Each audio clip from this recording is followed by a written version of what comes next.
Jason DeLong here with Heartland Homes KC and talking with Drew today on a pretty hot topic that is the talk of the town right now. What's up, Drew?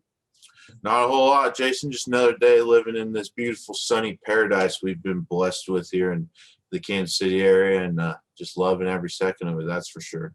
Yeah, absolutely. So, but as always, pleasure to be back on with you. Just excited to hear all about the good stuff that we're talking about today. As far as I got some good heater questions for you today, so we're going to put you on the spot. So my first question for you, Jason, is: are we in a real estate market bubble here in the Kansas City area, and why? Yeah, so that's one of the biggest questions I get quite a bit. The simple answer is no, and I've got some reasons why. And really, nationally across the United States, we're seeing the same. They're saying the same thing everywhere. You know, just the lack of inventory and just the low interest rates. It's just the perfect storm for the buyer craze. I mean, a lot of people want to purchase right now, and the inventory is just low. So first, I would just kind of go over the inventory. And a lot of people compare this to 2006 to 2008 when we had the bubble burst, and it's a good comparative because a lot of people that are buying houses now either remember those times or we're buying houses back then too. So some people might have got a little stung, a little hurt by that past 2008 market. But the first one, supply, the inventory back then, it was more of a buyer's market, and we had quite a bit of inventory. New construction was in a boom, but there was also builders that had lots of houses that were not build jobs, weren't under contract. And now, I mean, I don't think a single builder out there probably has a spec in the ground. They're all either under contract or just waiting to go under contract as far as at foundation stage. So now just lack of inventory. I mean, so you picture it now, like if things just cut off, I mean, no one's holding on to anything, right? Second thing is just the mortgage, what they call like the ease of getting a loan. Back then, I mean, you hear stories of people that, I mean, didn't even have jobs were getting loans. I mean, it was so easy to get a loan back then. Now it's a lot harder, a lot more strict guidelines, and a lot more money down unless you're going VA. So the ease of getting a loan is not like it was back in 2007, 2008. And then lastly is just equity. So back in 2007, I read a stat the other day. It said like $824 billion was pulled out of people's homes. I mean, basically stripping them of equity because the market was so good. They were either taking money out for whatever else they needed it for, and homes just literally had no equity in them. Whereas now they're saying 38% of the homes out there, owner-occupied homes out there, are equity rich, which means, well, actually, no, I'm sorry, 38% have no mortgage on them. And then another 17 point some million homes at least have 50% equity that have a mortgage on. So we're sitting in a pretty good position. I know values just kind of keep climbing and climbing. People are like, where's the ceiling? Where's it going to stop? And I don't know. I mean, for a while, I don't see it stopping anytime soon. But the good thing is, if you're buying now in this market, I mean, 6 months from now, you're still going to have equity because it's going to keep building, So that's the kind of short, sweet answer on that. I mean, are you sure about the short and sweet answer on that? I know. Well, got a little lengthy on me there with that answer, but I had to give you something to ask questions on. Hey, that was an excellent answer, and yeah, definitely very informational. So it was great. My next question for you, Jason, is obviously there isn't a bubble like 2008, right? But would you say that maybe the current, based on where our current real estate market here is in Kansas City, that we might be in possibly a different type of bubble, not obviously one where the market is going to crash though? Right, right. No, that's a good question. So those are kind of national stats, but I'll break it down, based on Kansas City, just locally.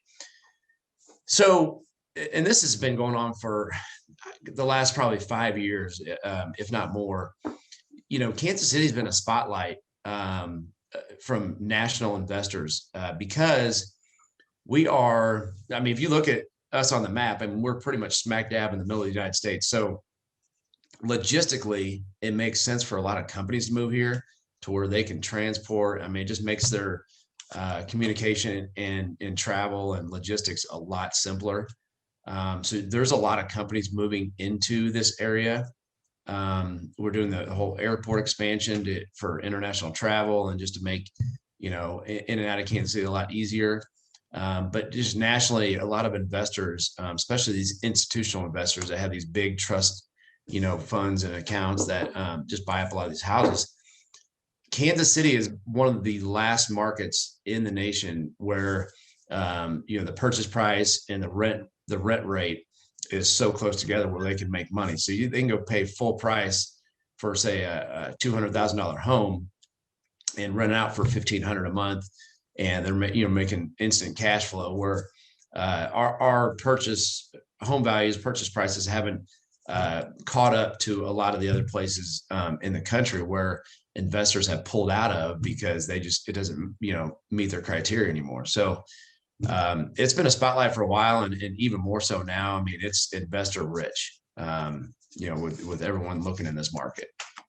Yeah, I could imagine so. And yeah, kind of the economic development of the Kansas City area, both on the kind of Missouri side as well as the Kansas side of Kansas City, has been outstanding. I'm shocked every day as I drive down the highway of all the new stuff that continues to go up, and Oh yeah, let alone the development as far as housing goes out in that area. So yeah, it's definitely a very growing hotspot.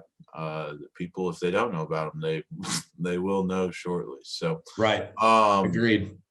so you kind of touched on this, Jason, as far as inventory is so incredibly low while the buyer demand is still high, that there's no immediate relief coming any time here in the very near future. So what would be your advice to those people that have the possibility of getting frustrated in today's market, whether that's not getting an offer accepted, or if you're looking to sell your property, but you're kind of worried about where am I going to go next? If you have to sell, then buy.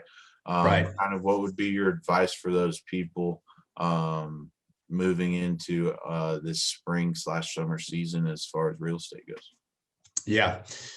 No, that's a good question. So I've heard a lot of people say, "Hey, maybe I'll just wait." They're frustrated. They lost out on 4 or 5 offers, and they're offering 15, 20,000 over list price and losing out. And I know it's frustrating, but I think my best advice would be just stick in there. Keep going, because people are like, "Oh, maybe I'll just wait a year or two and just rent." Well, I don't know that it's going to be any better. I mean, we've priced out new homes for people, and a year ago, say the home was 700,000 to build, and now it's 900,000. So they waited, and now the price is just higher. So I don't think waiting is the answer. I mean, if you really, really want to get into a house now, if you already own a house and are just looking to move for some particular reason, I don't know, maybe you just stay and fix your house up and just keep increasing the equity in it. But I mean, if someone's needing to buy or wanting to buy, I say stick it out and keep, I know it's frustrating, but just keep going, because waiting, I think, you're going to end up paying more and, being more frustrated down the road. Yeah, absolutely. I would concur. And yeah, I mean, let alone where the interest rates may end up as they continue to tick up just a little bit.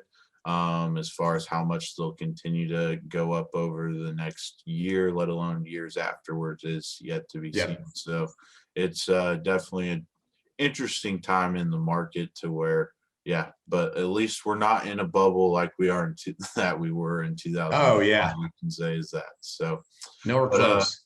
Other than that, Jason, that's all the questions I got for us today. I appreciate you having me on as always.